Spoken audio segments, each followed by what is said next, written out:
So we've now built a picture of the key technical fundamentals that are required in the short game.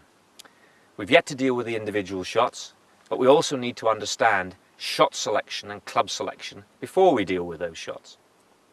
Here's a typical example of shots that might face us on the golf course. We have a tight position pin close to the edge of the green and one position further back, giving us a little more green to play with, but also other influences are there, slopes on the green.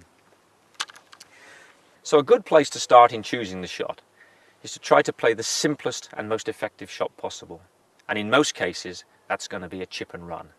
In other words, you're trying to keep the ball relatively low, land it just on the edge of the green, and let it roll or release out to the flagstick. Why would we choose a chip and run? Well, it is the easiest shot to play. It's a relatively short carry distance. We are using lofts between something like a 5-iron and a wedge, and they're fairly simple to control. There's a fairly low club head speed. We don't generate as much backspin on the ball with that club selection or that club head speed, and therefore we don't have to worry about the ball checking up or not having control of it so much. We're allowing the natural momentum of the ball to take it to the hole. We also find it easier to judge. The actual distance that we're going to carry the ball is nearer to us, and therefore that's easier. Judging roll on the ball is not so difficult.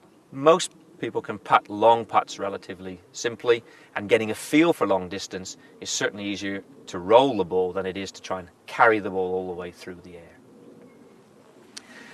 I think also players get a lot more confidence with this type of shot, but it still needs practice and play and regular execution on the golf course if you're going to perfect it. If we can't play that shot, then really we need to look at the higher option. And in that case, we're going to pick clubs with more loft, possibly the pitching wedge, mid-wedge or sand iron, and we're going to have to throw that ball more at the flagstick and take out a lot of the ground between the ball and the flag itself. So I'm going to play a few shots and try and explain to you how the ground in front of you influences your decision and the selection of the golf club.